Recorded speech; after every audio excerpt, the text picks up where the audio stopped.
Now, there is just so much racing going on in iRacing. It is absolutely unbelievable the amount of racing you can do right now. It is crazy.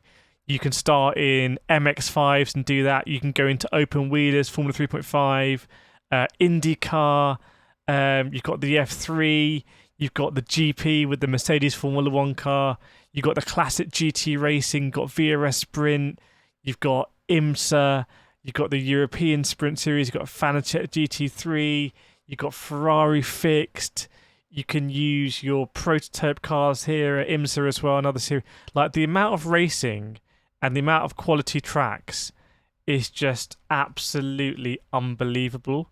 Grand Prix Tour here at Zandvoort, where the F1 is going to be, absolutely insane. And even right now, and this is kind of like midday, even right now, there are almost 5,000 people online because iRacing is such a global game. You've got a strong community down under, Australia, New Zealand. You've got a really strong community in the US, and you've got a massive community in Europe as well. UK, Europe, Netherlands, all over. So it's just, there's always people to race. But if I was starting right now, what would I be doing? Well, let's have a look. Let's do the tags here and look at rookie class. So you've got your kind of pathways here. You can go into, this is, for me, leads more into GT racing, the way that you have the big weight transfer, stuff like that. Formula V leads more, for me, into open wheel. You've got to be careful about where you're placing your car. You don't want to be making any sort of contact whatsoever. So for me, I'd actually be doing both. Formula V has been a great thing, I think, for iRacing. It's so cool to see it at Summit Point. Like, Formula V at Summit Point is like the essence of iRacing. So that is like pucker iRacing. And Mazda at Laguna Seca, when I started my iRacing, Mazda MX-5 was at Laguna Seca. This is literally where I started my iRacing career. And trying to get around here and not get any penalty points or SR losses or whatever to progress up. So then when you're going into D-Class, let's go into D-Class now.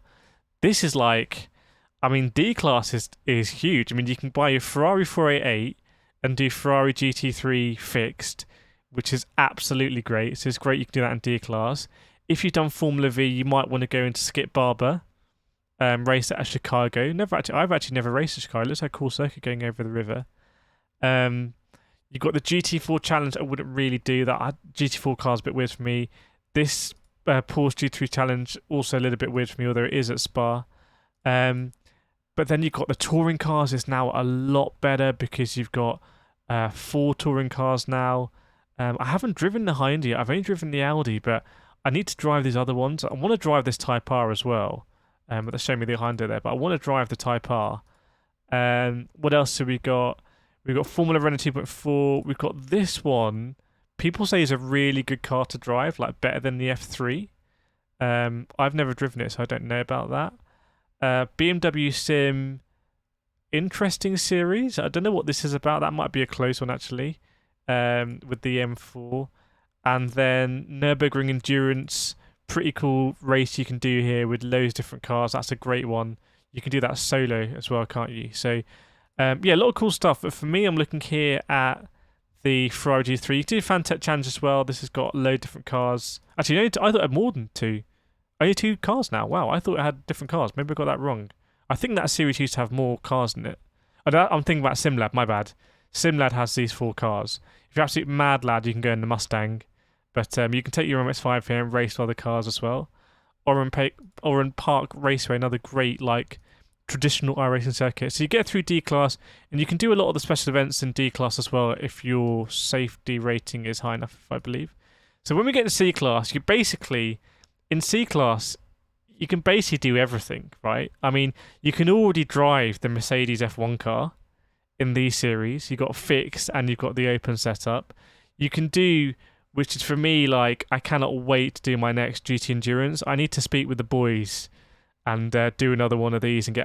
So if you don't know, I used to do a GT Endurance at least one every weekend. And had so much fun with that. All the videos I'll link the playlist to that at the end if you want to see what it's like. You got this series here as well at Daytona. You can drive the Ford GTE. I need to buy that car and race that. I do like the Corvette as well. Quite a difficult car to drive. But yeah, once you get up C-Class, you can basically do everything. You can race IndyCar. You can do the IMSA Pilot. IMSA Pilot's a bit of a weird series, isn't it? Yeah, a bit of a weird series here. GT4s and touring cars. Like I think it's a bit weird. But yeah, Indy Pro as well. Supercars, very hard to drive. Supercars, as I understand it. But when you do supercars at Bathurst, that is a combo that I think maybe is worth trying. You got Advanced MX-5 as well. If you really just absolutely love driving your MX-5. Let's go up to B series now. See what's popping at B series. So GT Sprint. That's weird. You have to get to B now to get to GT Sprint. Was that always the case? That's quite a long way. Like you can do Ferrari fixed at D rank, but you have to get to B to GT Sprint, and you can do the endurance for the sprint. Okay, fine. But when you get here, you got Fanatec fixed, GT fixed, and you got basically GT Open, and they alternate. They are at the same circuit, but the time slots alternate, so you can go from one to the other, so you don't waste any time. Really, it's absolutely great. LMPT prototype class, Formula 3.5, and IMSA Endurance. Okay, IMSA Endurance is B class, so you kind of got some, the racing should be pretty good in these series, and GT Sprint, GT Fanatec Fix is like some of the best GT racing you can do. I'd say probably better than ACC. Controversial statement, I don't know.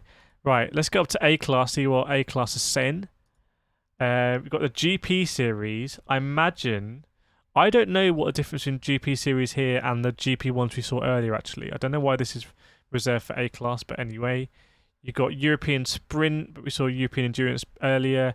You got GP Series Sprint. So what? Hang on a second. I want to work this out. So when you get to C class, you can do GP Tour. Okay. Whoa, so the GP Tour, like is the full thing. Wow, I've got to do one of those. I'm going to do one of those because I have this car and I really enjoy driving it. It kind of melts your brain a little bit, but I'm going to 100% do one of those. That's cool, actually. That's cool, okay. And these are the sprint versions of it. And then Pro, I'm not sure anything says for Pro. So that is it. That's everything you can do. So when you look at it like here, it's like, oh my word, there's so much. But when you break it down to the ranks, that's everything. And this is just road, by the way. Like, when we get onto Oval's like a whole other thing. And Oval I need to get into. I really want to do Oval. I want to do NASCAR Cup cars. That's where I want to get to with Oval. But hopefully this helped you if you're kind of thinking, okay, what's iRacing you get at the moment, if you still got a subscription, if you're looking to get one. If you are looking to get one, please do use my affiliate link in the description or in the pinned comment, whatever. It massively helps me out. It gives me credit. That means I can buy cars and buy tracks. And I want to get more into the iRacing. I've been doing a lot more ACC recently, but iRacing is kind of my original sim. So there we go. That's just like a whistle-stop tour. The AI racing is meant to be a lot better these days as well. So yeah, AI racing is you can put like 50 cars on the track and race everyone, and it runs a bit smoother than when you're online as well. But there we go. There's iRacing as we get towards season 4. Almost 5,000 people online. There's a lot of stuff to do. Yes, you have to pay your subscription, but you can get good deals. And it's been quite cool for me to go back and see this and see what's popping in iRacing. I think I know what I want to do. I want to do that Mercedes GP endurance, and I want to get into NASCAR. So that's what I'm going to be doing next on this channel. I hope you enjoyed it. Let me know what you want to do in iRacing and what you want to see me do on this channel. But otherwise, see you next time.